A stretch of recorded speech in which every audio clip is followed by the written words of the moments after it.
నమస్కారం అండి. ఈరోజు మనం రేపల్లెలో ఉన్నాం.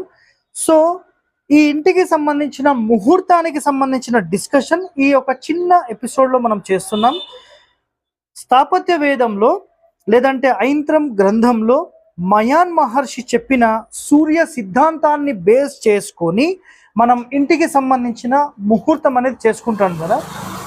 సో గుర్తుపెట్టుకోండి, మనం అలాంటి ముహూర్తం చేసినప్పుడు అమావాస్య వస్తుందా, గ్రహణం వస్తుందా, తిథి వార నక్షత్రాలు వీటన్నిటినీ లెక్క తీసుకోకుండా మంగళవారాలు, మనకు రాహు టైము, కేతు టైము, అసలు ఇవన్నీ రాహు కాలం అని అవన్నీ తీసుకోవాల్సిన పని లేకుండా 100% ఆ సరైన సమయంలో మనం ఇంటి నిర్మాణం మొదలు పెట్టవచ్చు. ఆ సమయాన్నే మనం ఏమంటామంటే వాస్తు పురుషుడు మేలుకొని ఉన్న సమయము అని మాట్లాడతాం.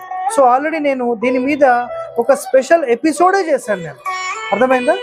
అయితే వాస్తు పురుషుడు మేలుకున్న సమయం అనేది చాలా చాలా ఇంపార్టెంట్. అది ఏ రోజన్నా రానివ్వండి, గుర్తుపెట్టుకోండి. ఈ ఇంటికి సంబంధించి మంగళవారం రోజు మనం ముహూర్తం ఇవ్వడం జరిగింది.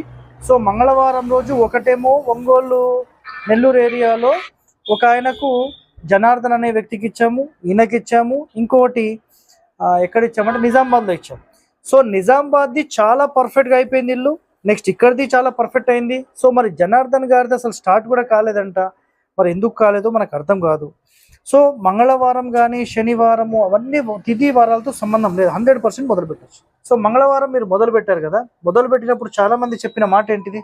చాలా మంది మంగళవారం మొదలు పెడుతున్నారు, ఈ రోజు మొదలు పెట్టచ్చా అని అన్నారు. మేము చాలా సందేహించాము. కానీ తర్వాత సార్ చెప్పినట్టుగానే మంగళవారం పెట్టచ్చు అని, అందుకని ఆ ధైర్యంతోనే మేము ముందుకెళ్ళాము. అలాగే ఇప్పటి వరకు ఏ ఇబ్బంది లేకుండా అంత శుభ్రంగా చక్కగా ఇల్లు వచ్చింది, అంత హ్యాపీగా ఉంది. మీరు అసలు అనుకున్న విధంగా వచ్చిందా, ఇంకా ఎక్స్ట్రా వచ్చిందా? ఇంకా అనుకున్న దానికంటే ఎక్కువగానే వచ్చింది. మీరు గ్రౌండ్ ఫ్లోరే మధ్యలో కట్టి ఒక సంవత్సరం దాకా కట్టుకుంటాం కొంచెం కొంచెం అన్నారు. 6 నెలల్లో మొత్తం 3 అంతస్తులు కూడా లేపేశారు. క్లియరా? Clear, right. ఇంకా మీకు దీంట్లో వైబ్రేషన్స్ మీకు ఎట్లా అనిపిస్తుంది? అంతా కరెక్ట్ గా ఉంది, ఇంట్లో ఉంటే బాగుండిద్ది, అంతా బాగుండిద్ది సార్. నేను ఈ మాట ఎప్పుడు చెప్పినా మీకు? మొన్న వచ్చినప్పుడే చెప్పారు. స్టార్టింగ్ కూడా స్టార్టింగ్ లో సార్ వచ్చారు, అప్పుడు చెప్పారు సార్. ఒక ఇంటి ఫ్యామిలీ మొత్తము ఒక కరెక్ట్ వాళ్ళకి నక్షత్రాలకు మ్యాచ్ అయిన ఇంట్లో ఉంటే 100% ఆ ఇంట్లో ప్రశాంతంగా ఉంటుంది. ఈ ఇంటికి ఎవరన్నా రాని ఆ ప్రశాంతత మీకు 100% కనపడుతుంది. అలా ఉందా లేదా? ఉంది, ఉంది. లోపల రూమ్ లో ఇంకా మీకు ఏమేం ప్లస్లు అయినాయి మీ అందాజా? ఇప్పటి వరకు ఎటువంటి ఇబ్బంది అసలు బిల్డింగ్ పరంగా కానీ అసలు ఏ అనుకున్నది అనుకున్నట్టు కరెక్ట్ టైం కానీ అండ్ దానికి సంబంధించినవి కూడా అన్ని కూడా దానికి మించి అయిందా కాలేదా? దానికి మించే అవుతున్నాయి. ఒకటి రాంగ్ అనుకున్నా ఆ రాంగ్ ఆ టయానికి అది కరెక్ట్ అయిపోతుంది. ఒకటి రాంగ్ నిర్ణయం తీసుకున్నా ఆ టయానికి కరెక్ట్ అయిపోతుంది అక్కడ వచ్చేసరికి.